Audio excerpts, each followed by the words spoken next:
What's up guys, and it's time to put the beast of Samsung, the Galaxy S22 Ultra, against the best of Apple, the iPhone 13 Pro Max. Has Samsung finally decisively beaten Apple? Let's get into it. It's 2022, Apple versus Samsung. Which one gives you more value? Well, pricing wise, they both are right up there. $1,100 for the iPhone 13 Pro Max, which is cheaper than the $1,200 starting price of the Galaxy S22 Ultra. But if you buy the S22 Ultra, at least right now during the pre-order phase, Samsung is giving away free gifts that are worth $300. Depending on the market, you can get a free Galaxy Buds Pro along with some free cases. And whichever phone you buy, both phones will last 4 years plus, because now the Galaxy S22 series will get 4 years of major Android updates. It's still a little less than Apple's 5-year updates, but realistically 4 to 5 years are enough for majority of customers to upgrade. Now looking at the design, both phones are obviously super premium to hold, but I think even Apple knows by this point that their notch is getting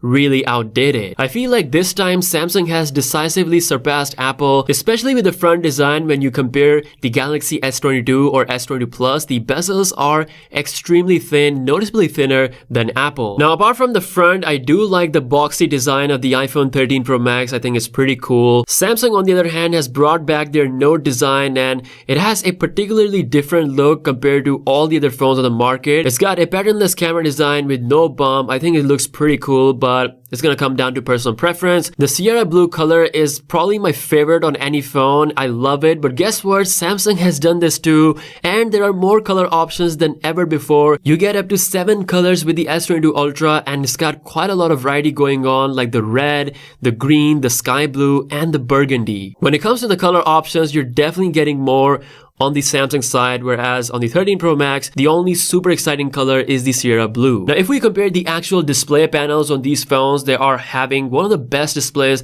out there on any phones. Once again, Samsung decides to surpass Apple in any way they can. So we've got a 1750 nits bright display, which is a lot more compared to the 1200 nits display of the iPhone. Even the base Galaxy S22 has more brightness, which is coming at 1300 nits. Samsung obviously makes their own OLED panels, so they're obviously gonna have a slight edge. The Galaxy S22 Ultra's display has one feature which you don't really see on any smartphone out there. It is the S Pen. This unlocks a new way to use your phone, and I understand not most people need it, but it's still pretty impressive to have. The one area where Samsung fails to beat Apple is in the chipset game. Apple still holds the title of highest performance on any phone thanks to its strong A-series chips. Samsung has improved their game with the Snapdragon 8 Gen 1 / Exynos 2200, but when you look at the numbers, they are definitely in favor of Apple. We'll be doing a speed test very soon, so make sure you subscribe to the channel. Now software-wise, it's 2022, Android and iOS, they both have evolved for the good. We've got iOS 15 on the 13 Pro Max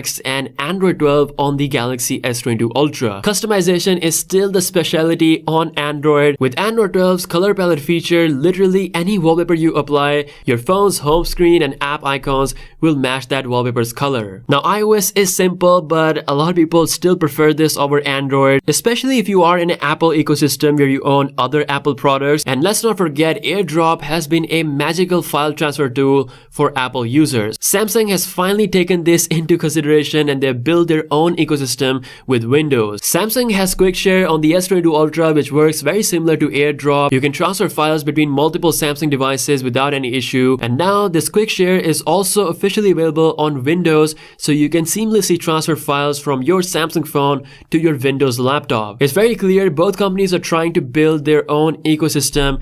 Apple has Mac and iOS, Samsung has Android and Windows. Depending on which ecosystem you're in is going to decide your software preference. As for third-party app optimization, this is something that has been better on iPhones for years. Samsung has officially confirmed that third-party apps like Instagram, TikTok, and Snapchat are exclusively optimized for the Galaxy S22 series. Now, battery life on the iPhone 13 Pro Max has been insanely good. Like, it beats pretty much all of my flagship phones from 2021. It goes goes beyond 1 day of usage on most days. Now, even though Galaxy S22 Ultra has the same 5000 mAh battery as the S21 Ultra, Samsung promises that you will get 1 day plus usage because of the new NPU optimizations they have done. I will be doing my battery drain test very soon to see which one comes on top. Now, S22 Ultra will charge faster than the iPhone 13 Pro Max thanks to 45-watt fast charging versus Apple's 20-watt. Now, camera-wise, you're looking at one of the most feature-packed cameras on any smartphones out there, but once again, Samsung has the edge when it comes to the versatility over Apple. It brings dual zoom system, which allows you to zoom up to 10 times optically, whereas on the iPhone 13 Pro Max, you can only do that up to 3 times. You also get more control over your camera on the S22 Ultra thanks to Pro Video mode